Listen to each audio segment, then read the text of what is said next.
que o senhor atirou em mim? Onde está Amarildo? Duas entre várias outras perguntas que movimentos sociais levaram às ruas para questionar a atuação de agentes públicos que deveriam trabalhar para garantir a segurança da população. Como atuam e a partir de quais valores e deveres? Como são treinados e supervisionados? Quais motivos levam alguns policiais a encararem cidadãos, principalmente os da periferia, como inimigos em potencial? Para alguns especialistas, a resposta pode estar embutida na palavra militar, que traz uma herança de pouca sensibilidade aos direitos humanos. Analisar as possibilidades de desmilitarização da polícia brasileira e rediscutir a filosofia e a natureza da corporação é pensar em aperfeiçoar a formação e ampliar direitos desses trabalhadores. É refletir sobre formas menos violentas para a abordagem e a interferência policial em conflitos sociais. É também promover cidadania e segurança pública, por um país melhor e mais justo para todos. Olá, o Melhor e Mais Justo de hoje discute a necessidade de alterações na gestão e na cultura das instituições policiais para aperfeiçoar o sistema de segurança pública brasileiro. O Melhor e Mais Justo está ao vivo pelo portal tvt.org.br e também pela Rádio Brasil Atual FM 98.9 em São Paulo e 93.3 na Baixada Santista. Participe desse debate pela web ou pelo telefone 0 operadora 11 4930 7356. Para essa conversa eu tenho o prazer de convidar José Nabuco, advogado e professor de Direito Penal, Adilson Paes de Souza, tenente-coronel da Reserva da Polícia Militar do Estado de São Paulo, e Ângela Mendes de Almeida, coordenadora do Observatório de Violências Policiais do CEAL PUC São Paulo. Bem-vindos. No Brasil, todos os dias, ao menos 5 pessoas morrem vítimas da intervenção policial. Este padrão operacional aceita, em média, quase 5 vezes mais mortes do que o padrão de atuação da polícia americana, por exemplo. Os dados recém-divulgados pelo Fórum Brasileiro de Segurança Pública mostram que aqui os policiais estão matando e morrendo numa proporção muito superior a qualquer métrica ou padrão internacional. Polícia Militar, que é ostensiva, está na linha de frente desses números. Então, para começar, eu queria saber a opinião de vocês sobre onde se encontram os maiores problemas da corporação. De novo, bem-vindos. Vou começar com o Adilson, tenente-coronel da Reserva da Polícia Militar. Onde estão os problemas da corporação? Por que a gente tem esses números, essas estatísticas sobre violência policial e, ao mesmo tempo, número de mortes de policiais? O assunto é complexo e tem, ao meu ver, né, e outros estudiosos do assunto também, tem várias causas aí que precisam ser melhor discutidas e analisadas. Os números são altos, fogem a qualquer proporção recomendada, se é que se pode recomendar um padrão de violência, mas existem padrões internacionais que definem o que proporção, uns falam em 10:1 em termos de morte, outros falam de 4:1, são estándares... Sim, 10 civis para 1 policial? O 4:1, são estándares criados por estudiosos americanos para, enfim, medir o que vem a ser o excesso ou o abuso, que a gente relativiza um pouco porque uma morte arbitrária já é um absurdo, né?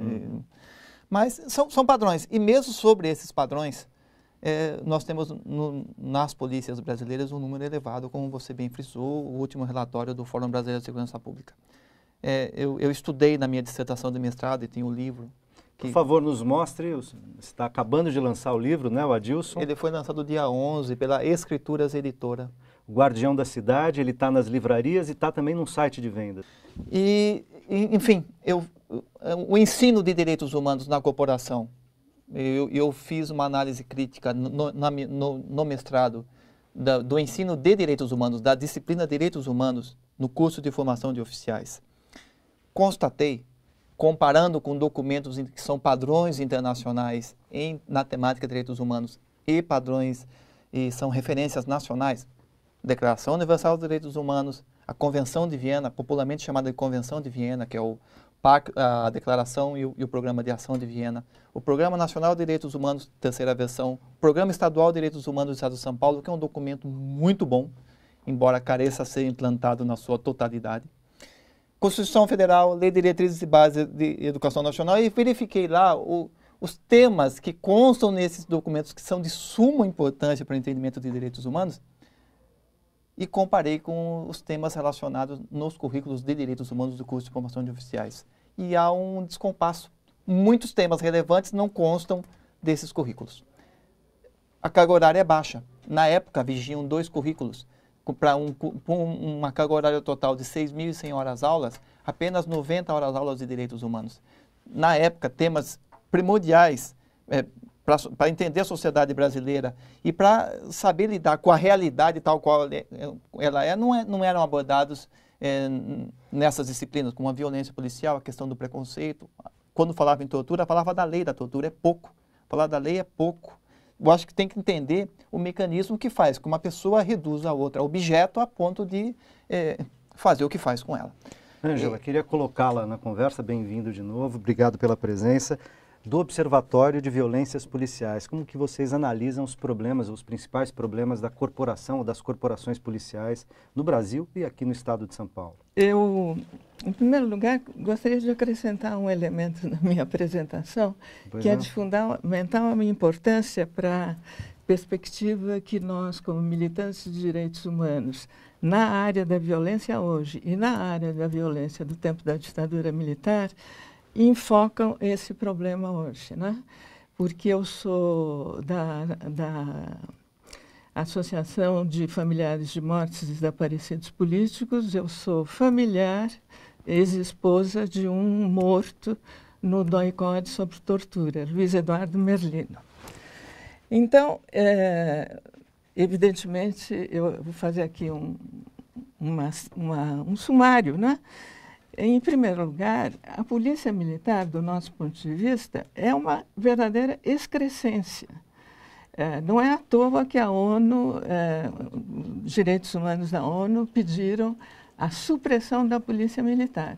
E ela é uma excrescência que é uma herança da ditadura militar, não só porque ela foi criada naquela época, mas pela mentalidade dos policiais militares, que é a mentalidade da Lei de Segurança Nacional. Durante a ditadura, havia um inimigo interno, que eram os comunistas e os subversivos. Mas antes da ditadura, na Primeira República, no período Vargas, nas nossas democracias antes de 64, e continuou depois da ditadura, existe um outro inimigo interno. Ele era o escravo que depois da escravidão abolida, ele era um vagabundo que ficava pelas ruas, né? E hoje são o inimigo interno da polícia militar, da mentalidade da polícia militar, são os pobres pretos na sua grande maioria, né? E, na verdade, eu acho que não é a mentalidade só da polícia militar, é a mentalidade da sociedade brasileira. Porque uma parte imensa da sociedade aceita esse absurdo, como o senhor falou, da tortura, né? Desde que seja a tortura do outro. E o outro é o pobre. São as pessoas das periferias, das favelas. O que aconteça com isso, e eu, como familiar de um morto, eu comecei a me sensibilizar com essa questão, entrando em contato com as famílias desses mortos. Desde 2005 que nós trabalhamos com isso, procuramos, porque, digamos assim, uma pessoa que fosse subversiva comunista, ela mais ou menos sabia a quem ela estava se atacando. Como aconteceu com esse menino, essa frase desse menino, "por que você me matou?", eles ainda não perceberam que a polícia está lá para matá-los. para torturá-los, para humilhá-los, para espezinhá-los. Sobretudo nas franjas da sociedade, nas áreas mais pobres da cidade. E tem uma grande parte da população que aprova isso, desde que seja com o outro, que é o pobre. Nabuco, bem-vindo, entra na conversa. Tá ótimo. Não precisa nem repetir a pergunta, né? Claro, claro, eu agradeço e cumprimento a todos. Eu queria pegar o gancho que a Ângela comentou da questão da mentalidade. Mentalidade, na verdade, essa visão que existe, que predomina na polícia militar, essa subcultura da violência, da tolerância, à brutalidade policial, me parece que ela deriva de uma clara, diria, de troca de valores ou inversão de valores. Se prevalece na polícia militar o respeito à autoridade, o amor à autoridade em detrimento da legalidade. Isso é perceptível, por exemplo, em circunstâncias concretas, como no início das manifestações, quando a Polícia Militar... As manifestações de junho próximo agora, passado. Exato. Quando a Polícia Militar de São Paulo recebeu a ordem para levar para a delegacia, para prender todo mundo que portasse vinagre. Isso é evidentemente algo que, além de ridículo, é algo ilegal. Ou seja, ilegal o ato do policial, é ilegal a ordem, porque portar vinagre é uma conduta não definida como crime. É algo elementar, está na Constituição, qualquer coisa que não seja proibida eu posso fazer. Então eu podia portar o vinagre, mas a ordem dada, eu me lembro de ter visto um vídeo, ela era seguida à risca, e uma pessoa que foi presa nessas circunstâncias disse, mas é ilegal portar vinagre? E o policial respondeu, é a ordem que eu recebi. Isso, no fundo, foi uma caricatura dessa inversão de valores. O que vale é a autoridade. É mais sério ainda, um outro episódio, muito mais sério, o episódio do Carandiru, que foi em 1992, 111 mortos na prisão, na casa de detenção. 111 pessoas foram mortas sem que houvesse uma arma, ao que tudo indica, dentro do Carandiru.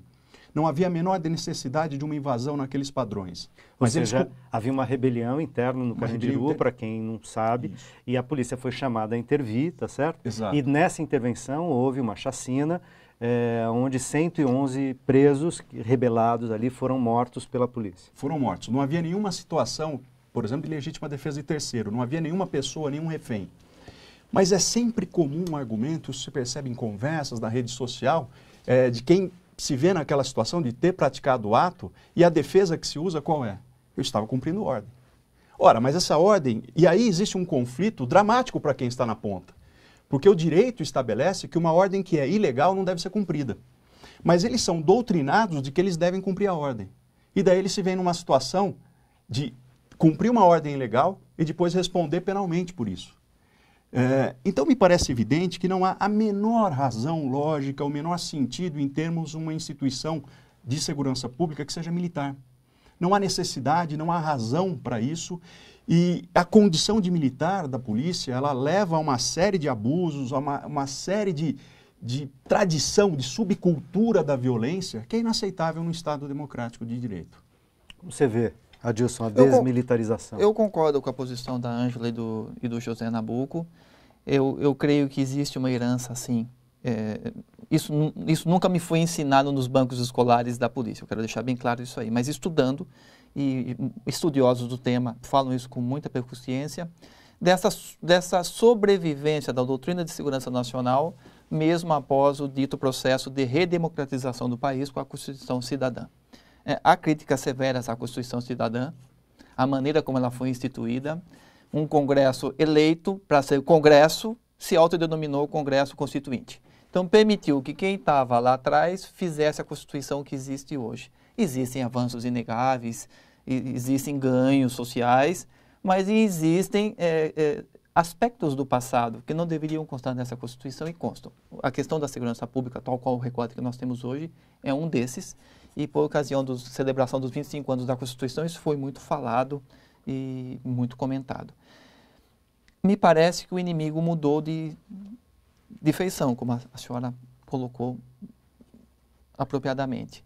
Quando a gente vê um número elevado de morte, mais que países com guerras declaradas, mais que o México com a guerra que está vivendo com o narcotráfico, uma situação bem preocupante, mais que a África do Sul, mais que Estados Unidos, onde o porte de arma é liberado, existe uma cultura da arma desde criança.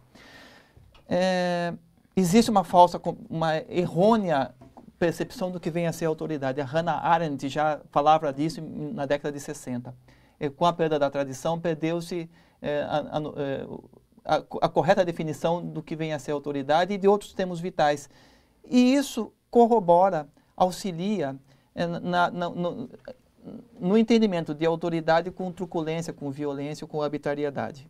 É isso que está acontecendo. Há setores da mídia que colaboram muito para disseminar junto à população essa ideia de que a autoridade tem que ser truculência. Não existe um outro tipo de exercício de autoridade sem o exercício de violência.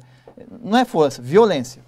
Né? E truculência, não precisa falar nomes, não vou falar nomes, mas que apregou o extermínio, a morte, com termos fortes, e isso exerce um efeito pedagógico nefasto sobre a mente e a ação de determinados policiais militares, como boa parte da população que passa a aprovar essas práticas, como a senhora muito bem colocou, ou até mesmo defender o extermínio, a pena de morte. É um ambiente altamente explosivo, nefasto, que precisa ser desarmado. Desmilitarizar, para mim, e eu acho que para outros estudiosos do tema, eu apenas estou começando essa caminhada sobre a violência, é justamente desarmar essa doutrina de segurança nacional. Desarmar essa doutrina não é desarmar a polícia. Não, de maneira alguma. E existe até uma outra campanha. Quando vem falar de desmilitarização, já surge na mídia. Mas como é que vocês querem uma polícia sem arma num país como o nosso? Não, isso aí é uma má informação. Mas falaremos mais disso no próximo bloco. Daqui a pouquinho a gente volta.